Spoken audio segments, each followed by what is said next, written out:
On est de retour pour un vendredi encore une fois mémorable parce que pour terminer la semaine, vous le savez, on se donne ce rendez-vous depuis plus d'un an maintenant, si ce n'est pas deux.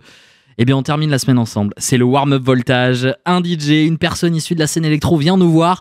On parle musique, on parle de sa carrière et cette personne-là va prendre les platines et cette personne, vous la connaissez parce qu'il est déjà venu nous voir. C'était en tout début de saison. On commence la saison et on termine la saison avec toi. Bonjour Bormin. C'est beau. Bonjour Robin. Ça va ? Ben ça va très bien. En plus, t'es à côté. Tu es parisien. C'est ça, t'habites à Paris ? Ouais, c'est ça. T'as grandi à Versailles, mais t'habites à Paris. T'as bien retenu, c'est ça. Mais j'ai c'est tout exactement retenu. ça. Et on te connaît par cœur. Hein. Bormin, c'est ça, souvenez-vous, le remix de Pony Pony Run Run. Mais dernièrement, c'est ça aussi.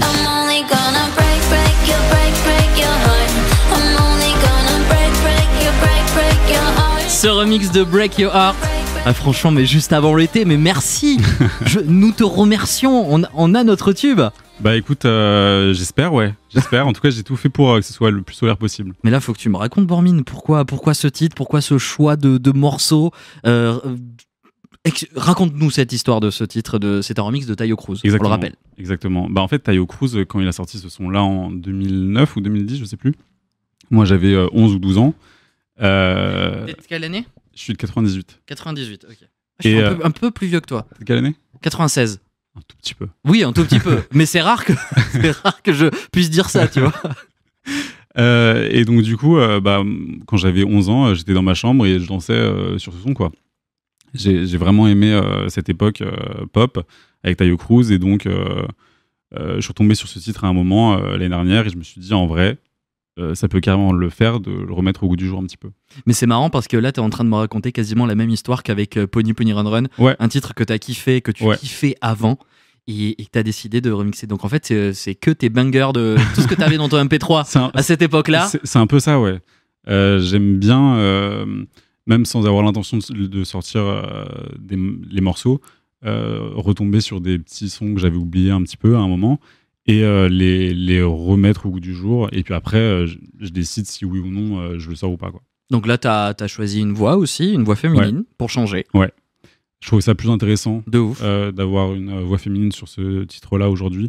Je trouve que ça donne une deuxième lecture en fait au titre et que le discours change un petit peu du coup. On le rappelle, Bormin, à la base des bases, c'était un duo. Ouais. Après, il y a eu un petit break. Exact. T'as fait tes études. Ouais. Et là, t'es revenu en solo. Est-ce qu'il y a une différence entre bosser, je parle en termes de production, on va dire, comment on peut dire, de composition, une différence entre travailler à plusieurs, donc en duo, ou en solo. Qu'est-ce que tu as noté ? Est-ce que c'est peut-être plus facile ? Est-ce que c'est plus compliqué ? C'est différent, ça c'est sûr, parce que quand on bosse à deux, il y a une sorte de magie, entre guillemets, qui s'opère, où quand l'un a des idées, l'autre peut rebondir, etc. Et ça crée une dynamique vachement intéressante. Seul, ça va être plus... le processus peut être un petit peu plus long, parce qu'il va y avoir plus de réflexion personnelle sur la musique que je suis en train de faire. Mais après, ça marche très... Enfin, les deux marchent très bien, quoi qu'il, quoi. Tu préfères quoi ? T'aimes bien être à plusieurs Je pense que ça dépend des moments. Il y a des moments où j'aime bien être solo dans mon studio ou même sur mon lit, en train de produire, et d'autres où j'aime bien être entouré et de créer justement cette dynamique de ping-pong créatif. C'est un peu à double tranchant aussi, le fait d'être à deux. Bah déjà, peut-être plus simple, quelqu'un qui rebondit sur une idée et petit à petit, on grimpe et on arrive à prendre quelque chose. Mais aussi, admettons, tu as envie de prendre une direction et ton binôme ne veut peut-être pas, c'est peut-être plus compliqué. Et quand on est à deux, il faut forcément faire des compromis à un moment ou à un autre. Parce que deux personnes, même si elles sont très proches, n'auront pas exactement les mêmes goûts à un moment. Il y aura mais le compromis est aussi hyper intéressant d'un point de vue artistique, en vrai. Bien sûr, bien sûr. Et là, ce Break Your Heart, ce remix de Taio Cruz que tu nous as pondu là juste avant l'été, ça fait combien de temps que tu travailles dessus ? J'ai commencé à travailler dessus, je crois, en octobre dernier. Ah ouais, donc c'est pas un morceau que t'avais dans ton disque dur dans un tiroir depuis un moment et t'es pas retombé dessus. Non, je suis pas retombé dessus par hasard. Je l'ai commencé en octobre. Après, j'ai fait plein de versions différentes. Mais la première version, je l'ai faite en octobre. C'est top. J'adore ce genre d'histoire. Est-ce que ta façon de produire, du moins de composer, a changé? Je parle pas de duo à solo, je parle pas de cette transition-là, mais de tes débuts à maintenant. Est-ce que tu as réussi à trouver une manière plus efficace de travailler ou... Enfin, là, pour les jeunes producteurs qui nous écoutent, qu'est-ce que tu aurais à leur dire de toi, étant donné que tu as commencé très jeune? Tes premiers Night and Day et tout, t'avais quel âge? J'avais 17 ans. T'avais 17 ans, t'as commencé très jeune, t'as vécu la célébrité très jeune. Et quelles leçons tu as tirées justement pour produire maintenant que tu es aussi sur le devant de la scène? Aujourd'hui, c'est compliqué comme question parce qu'en vrai, chaque morceau a une histoire différente dans sa construction. Mais globalement, je commence toujours si c'est une production originale, hein. Si c'est un remix, c'est différent. D'accord. Si c'est une production originale, je commence toujours d'une base d'accord avec une mélodie piano. Et ensuite, j'essaye d'imaginer comment elle pourrait rendre dans une version plus électro. Et surtout, je regarde encore beaucoup de tutos. J'essaye toujours d'apprendre des nouvelles choses parce que les technologies évoluent sans cesse. Et il y a plein de choses hyper intéressantes qui naissent chaque année. Et pour les remixes?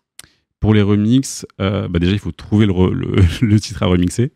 Une fois que ça s'est trouvé, en général, je vais aller extraire la capella, trouver le BPM, la tonalité, et avec ça, construire à partir de ce moment-là une base d'accords et voir un peu dans quelle direction je peux amener le remix. Il y a des artistes que tu refuses de remixer?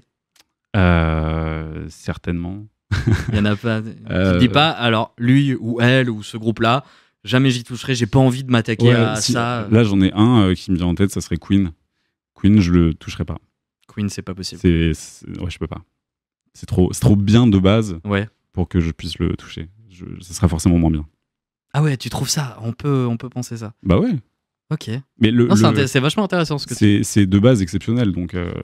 Ouais, donc tu vois pas ce que tu pourrais ajouter de plus. Break Your Heart, on vient de le dire, qui est un carton. C'est un carton, on peut le dire. Il vient de sortir juste avant l'été, ça va être incroyable. Depuis ton retour sur scène, avec notamment le Pony Pony Run Run, le remix de Hey You et ce morceau-là, est-ce que tu as eu un accueil différent du public par rapport à avant, tu sais, Night and Day et tout, le fait que tu sois revenu, comment ton rapport avec le public a évolué? Des différences, je sais pas, parce que globalement, même si la musique a changé, la musique que je fais a changé, ça reste dans le même style quand même, électropop. Et donc, aujourd'hui, je reçois beaucoup de messages de DJ qui jouent le titre tous les week-ends et qui me disent merci, ça me fait du bien de jouer un peu de dance comme ça. Et les fans de la première heure, donc de quand tu avais 17 ans, sont toujours là? Je sais pas s'ils sont tous là, mais en tout cas, il y en a une partie qui est encore là. Oui, ils m'envoient des messages en me disant qu'ils sont contents de me voir revenir. Ils s'y attendaient pas forcément, quoi. Ça c'est bien. Donc là, Break Your Heart vient de sortir avant l'été. Ouais. Il y aura d'autres morceaux qui vont sortir pour cet été ou pas? Pour cet été, non. Je pense qu'on va laisser le titre vivre un petit peu. Et puis on reviendra à la rentrée. Sur Voltage? Sur Voltage, évidemment. Oui, parce qu'il faut savoir, Bormin est un abonné. Bormin, on lui a fait un badge. Il peut rentrer quand il veut. Il prend le micro et on fait un warm-up ensemble. Ouais. C'est quoi? Ça serait pas mal qu'on fasse une émission un jour, juste un warm-up où tous les deux on choisit la playlist et on parle de morceaux et tout. Avec plaisir. Et on fait ça et après tu mixes. C'est quoi? Avec plaisir. On fait ça?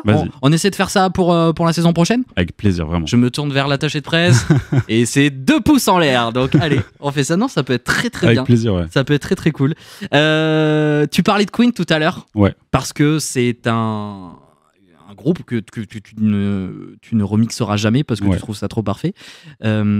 Il y a d'autres artistes comme ça que tu trouves incroyables, genre que tu admires vraiment ou que tu as admiré quand tu étais plus jeune et tu te dis ok, c'est aussi grâce à eux que je fais ce métier et j'ai envie de faire des... Il y a un groupe que je trouve absolument exceptionnel, mais là on parle plus de production musicale. Ok. Ils ont des techniques que j'essaye de décortiquer à chacun de leurs sons, c'est la Swedish House Mafia. La Swedish House Mafia, oui, bien sûr. Ils arrivent à avoir un son particulier sur chaque morceau qu'ils font et je trouve ça absolument dingue ce qu'ils font. On le disait, on en parlait un peu plus tôt, eux sont plusieurs. Eux sont plusieurs, ouais. Mais je pense que justement, on retrouve, parce qu'ils ont chacun aussi des carrières solo. Ouais. Et je trouve ça très cool dans la Swedish House Mafia, parce qu'on arrive à déceler un peu les styles de chacun à l'intérieur. Et effectivement, c'est là où le côté collaboration prend tout son sens. Et des collabs, t'aimerais bien en faire Ouais, grave. Mais j'adore bosser avec d'autres, donc des collabs, oui. Aujourd'hui, c'est pas encore dans les petits papiers. D'accord. Mais ouais, carrément. Il y a des artistes qui t'ont contacté, qui disaient hey, gars, j'aime bien ce que tu fais, ce serait bien qu'on essaie pourquoi pas de... Il y en a qui m'ont contacté, oui, mais je peux pas te dire. Non, mais t'inquiète pas, gardons le secret, pas de souci. Mais c'est des pistes qui pourraient sortir un jour. Clairement, ouais. Ok. Il va falloir qu'on organise tout ça, quoi. Oui, bah, quand tu viendras, quand on fera notre émission, il n'y a pas de souci, on en parlera. Il y a toujours un moment dans l'émission, dans le warm-up sur Voltage, où tu choisis un titre, où l'artiste choisit un morceau qu'on va écouter ensemble. Je répète, ça peut être un titre qui t'a inspiré à faire ce métier, un morceau peut-être que tu as découvert là récemment, juste un artiste tout simplement et pas forcément un morceau. La première fois que tu es venu, tu avais choisi David Guetta, When Love Takes Over. Donc celui-là, tu n'as pas le droit de le choisir aujourd'hui. Okay. Est-ce que tu aurais une idée? Qu'est-ce que tu as envie qu'on écoute là tout de suite sur Voltage? Bah écoute, j'ai bien envie, on parlait de la Swedish House Mafia, j'ai bien envie d'un petit Axwell Ingrosso, More Than You Know. Ok, d'accord. De 2016. On a ça. En base, je viens de regarder, on a tout le répertoire. Il n'y a pas de souci. Pareil, je coupe mon micro, tu fais l'animateur radio parce que tu as une voix de ouf. Hein. Je tiens à te le préciser, tu parles super bien, enfin t'as une meilleure que moi. Notre émission va être incroyable. Je te laisse lancer le titre et ça part. Salut, c'est Bormin et vous écoutez Axwell Ingrosso, More Than You Know sur Voltage. L'été approche et ça fait extrêmement plaisir, mais surtout le week-end qui approche parce que oui, c'est le warm-up. Avec Bormin qui revient nous voir. Après déjà être venu en début de saison, on termine la saison avec toi. Tu es le bienvenu. Si vous venez d'arriver, d'ailleurs vous allez pouvoir retrouver le podcast dès ce soir sur voltage.fr en audio et en vidéo. Mais il faut savoir que Bormin, on lui a fait un petit badge. Ça y est, il est à la maison, il est chez lui, il a le studio Bormin. On parlait de musique avec ce remix là de Taio Cruz que tu nous as sorti juste avant l'été, une petite pépite, encore une fois on te remercie. Mais là j'aimerais qu'on arrête de parler de musique là pendant quelques minutes. Ok. J'aimerais connaître un petit peu tes passions, tes passe-temps. Est-ce que quand tu produis pas, est-ce que tu regardes des films, des séries, tu vas au cinéma, tu dessines, tu lis, tu collectionnes des cartes Pokémon, j'en sais rien, mais on veut tout savoir. Ok, waouh. C'est très, très large. Non, écoute, j'aime beaucoup le cinéma, ouais. En ce moment, je suis très film d'horreur, je regarde tous les films d'horreur. Tu l'as vu Destination Finale 6? Ouais, je suis allé le voir la semaine dernière. Moi aussi. J'y étais hier. Pour te dire, j'y étais hier. Je trouve que c'est un des meilleurs de la saga. C'est vrai? Ouais. Je trouve qu'on apprend...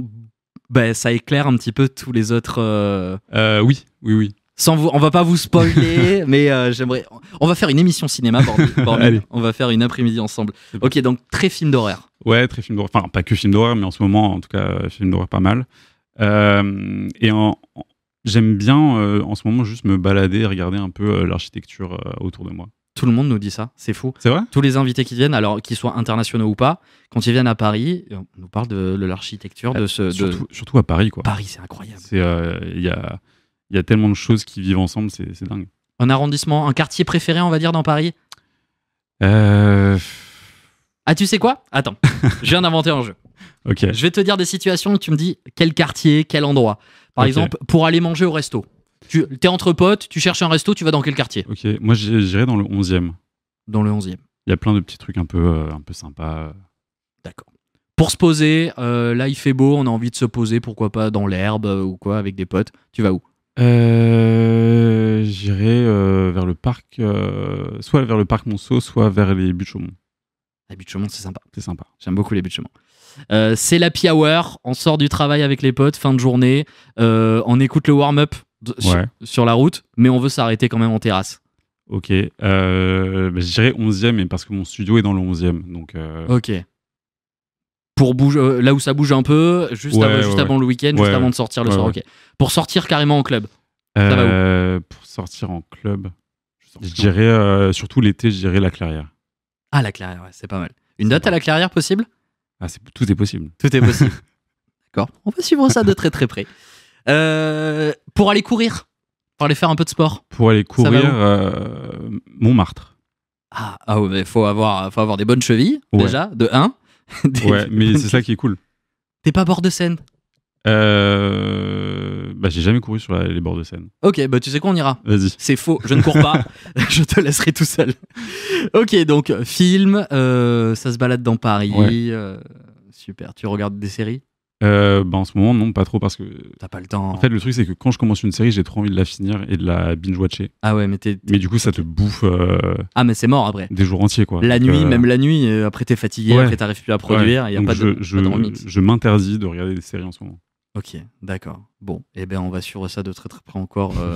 Peut-être une date à la clairière, on ne sait pas. On va suivre ça, je vous le dis, sur Voltage. Vous serez les premiers au courant. Avant de jouer, Bormin, parce que tu te doutes bien, encore une fois, il y a un petit jeu de prévu pour la fin, juste avant que tu prennes les platines. Les dates. Tu parlais de la clairière, mais là, l'été, on y est. Carrément. En 2025, on va parler de 2025. Qu'est-ce qu'on peut espérer? Où est-ce qu'on pourrait te retrouver? Même si tu n'as pas encore annoncé de date. Ouais. Grosso modo, est-ce que tu peux nous dire la suite du projet Bormin, vers où ça va se diriger? Déjà cet été, je vais avoir plusieurs dates, un peu partout en France. Il faudra rester connecté sur les réseaux sociaux. Partout en France, c'est très cool ça. Partout en France. Et puis après, en termes de morceaux, on aura un nouveau single d'ici quelques mois, quoi. Ok, trop bien. Bormin, t'es prêt pour jouer? Yes. On y va. Le jeu est très simple. Je crois qu'on l'avait fait aussi la dernière fois quand t'es venu. Je vais te donner 3 morceaux. Ok. Là, t'as un set ce soir. Ok. Tu vas mixer à la clairière ce soir. Admettons. C'est faux, n'y allez pas. Il n'y va pas. C'est une fiction. Dans ton set, je vais te donner 3 morceaux et parmi ces 3 morceaux, tu vas choisir lequel tu vas remixer. D'accord. Lequel tu ne vas pas toucher et tu vas jouer dans ton set. Et lequel tu vas jeter à la poubelle, tu vas pas te servir. Ah, c'est dur ça. Lequel tu gardes, lequel tu remixes, lequel tu jettes. Attention, le premier, un certain David Guetta.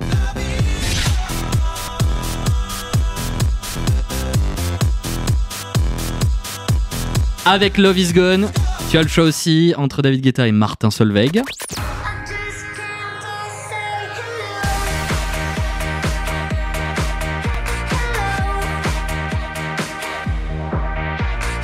Et puis celui qui a rempli le Stade de France et l'Accor Arena dans la même soirée, un certain DJ Snake accompagné de Major Lazer.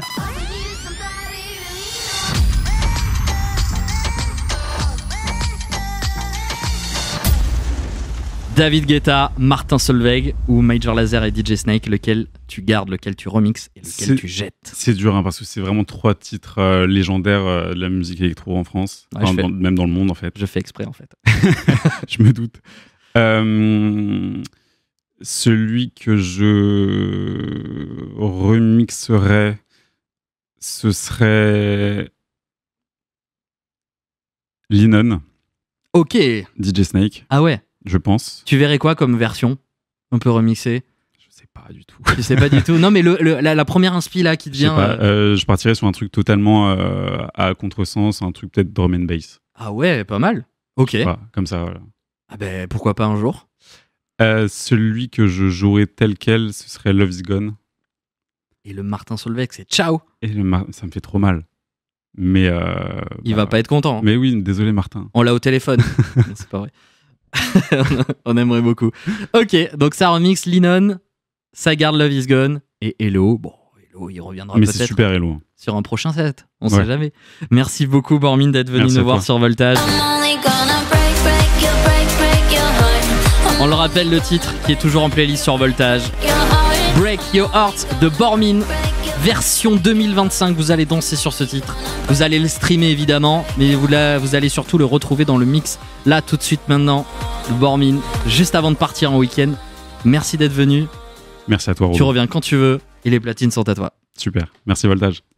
Tous les vendredis dès 18h, c'est le warm-up avec Robin.